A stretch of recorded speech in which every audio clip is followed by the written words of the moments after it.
друзья! Имеем вот такой станочек.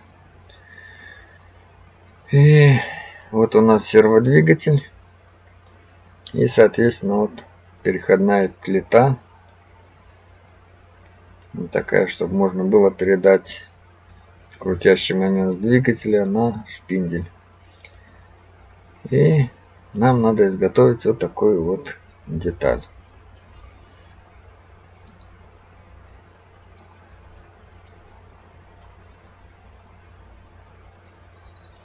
Как бы есть нюансы вот в изготовлении. Вот так вот буду изготавливать на фрезерном станочке. И, соответственно, вот эти вот радиусы, они будут не прямо идеальны, но будем, так скажем, стараться хотя бы что-то сделать.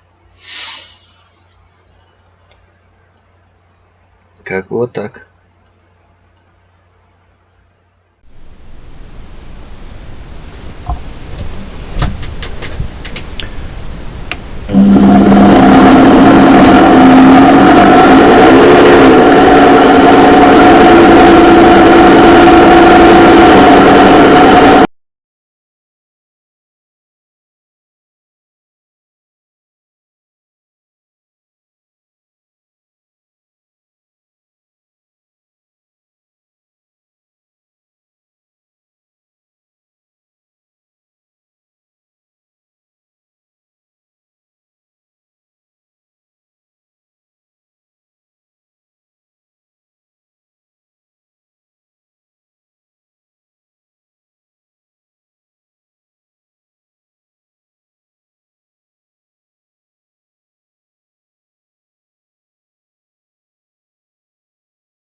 Ну что ж, да оно таки шустренько работает.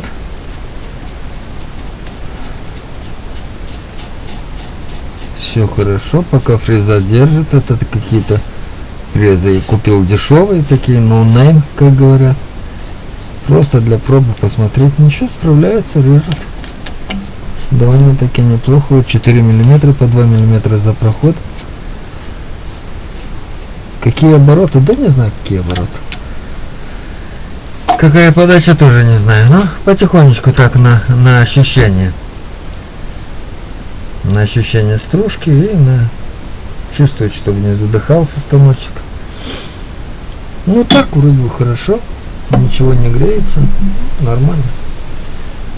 Тут индикация вот работает. Очень удобно. Вот. Прям замечательно, да? Сейчас еще один проходик по 2 мм. Или можно сразу 4 мм взять, наверное, да? Можно или нельзя? Давайте-ка попробуем 4 возьмем. Опустим ее на 5 и посмотрим, как она будет работать. Так, значит, должно быть 8 с копейками. Давайте сделаем. 8. Так. 50. 8,5. Посмотрим, как он 4 мм снимет. Он 4 мм за проход или нет. Это фреза диаметром 6 мм. 4-перевая. Ну, давайте посмотрим.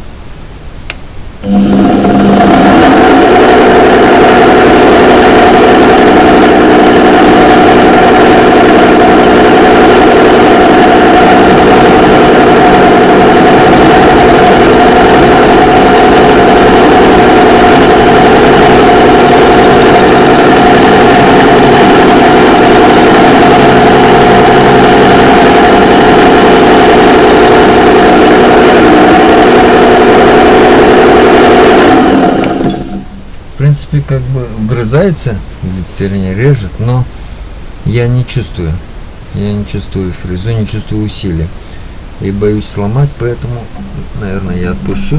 Лучше сделаю еще 2 прохода, чем... Фу. оборот поднять сложнее. Так, давайте-ка так сдвинем до 6. Вот так. Вперед.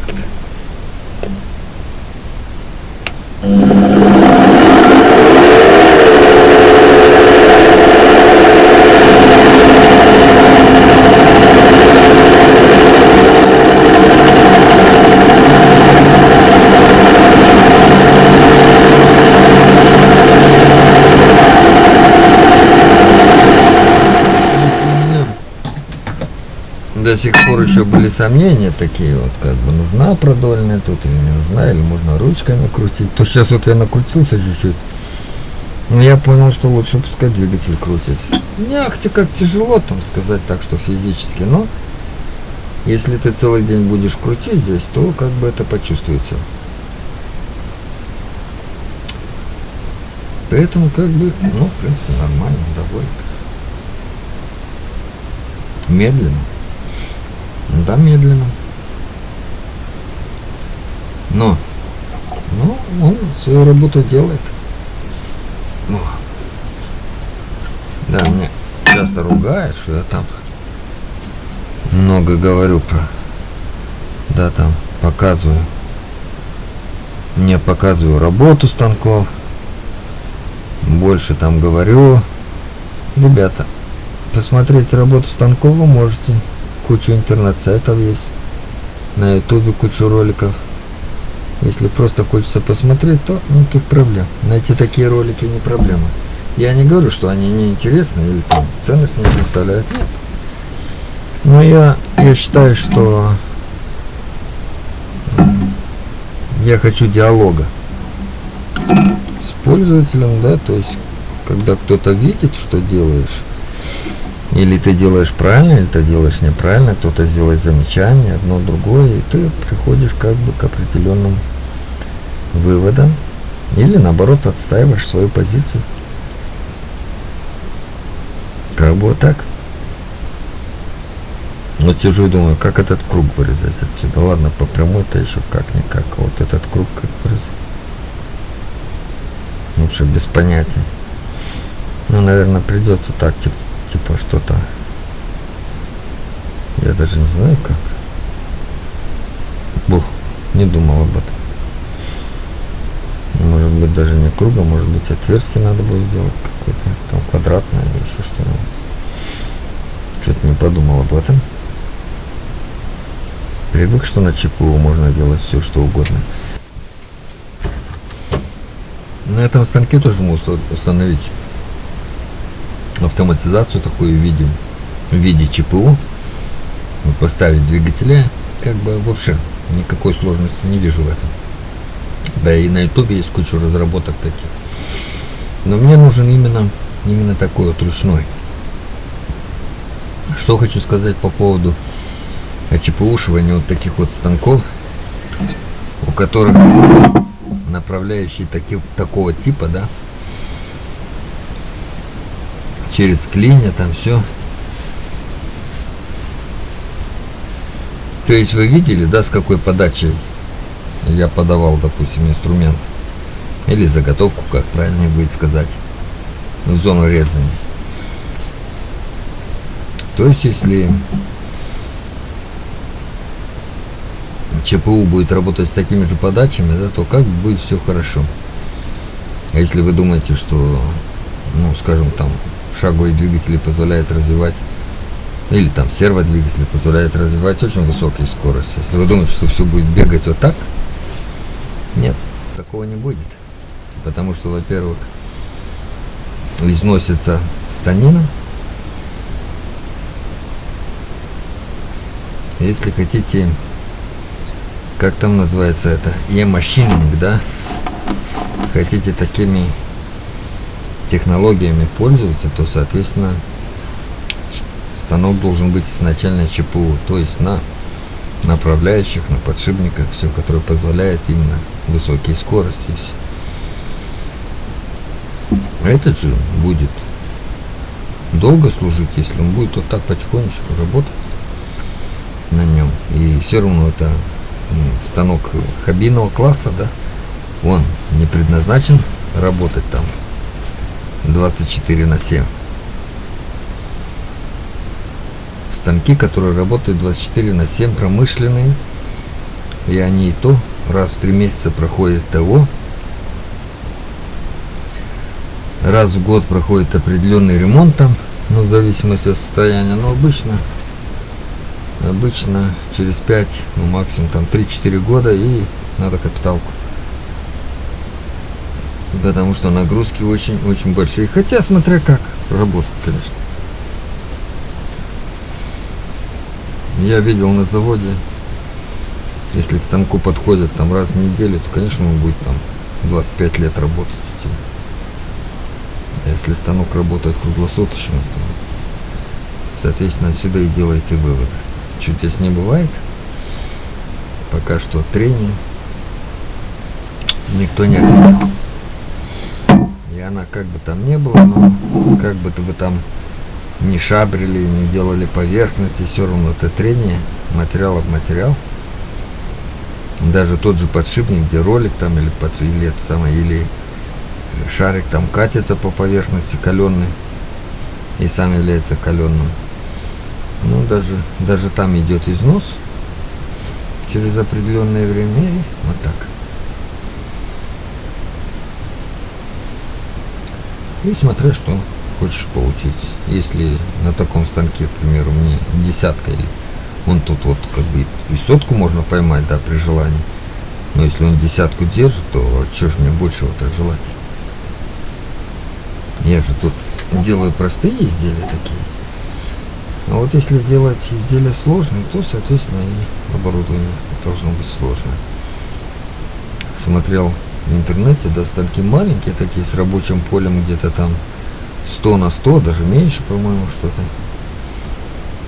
Тоже настольный такой, может обрабатывать даже титан. Притом там указывается именно, что он может выдерживать эту точность, да, вот эту вот 100 там легко. Ну, стоит он 10 000 евро, поэтому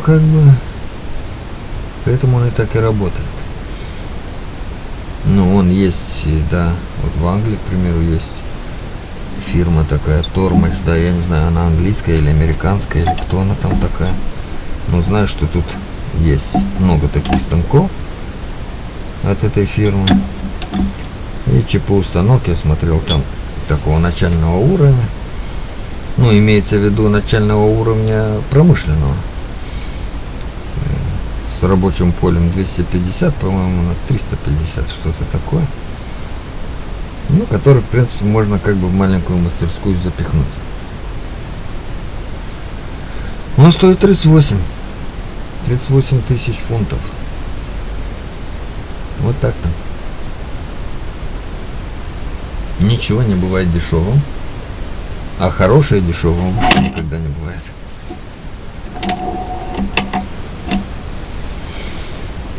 Так что мы дали за него, там обошелся он, ну, максимум, там, я не знаю, вместе со всеми дополнениями, сколько там, 600 фунтов. Да? Вот и радуемся за 600 фунтов. Ну что ж мы? Не люди, что ли? Люди. Вот сделал эту переходную плиту.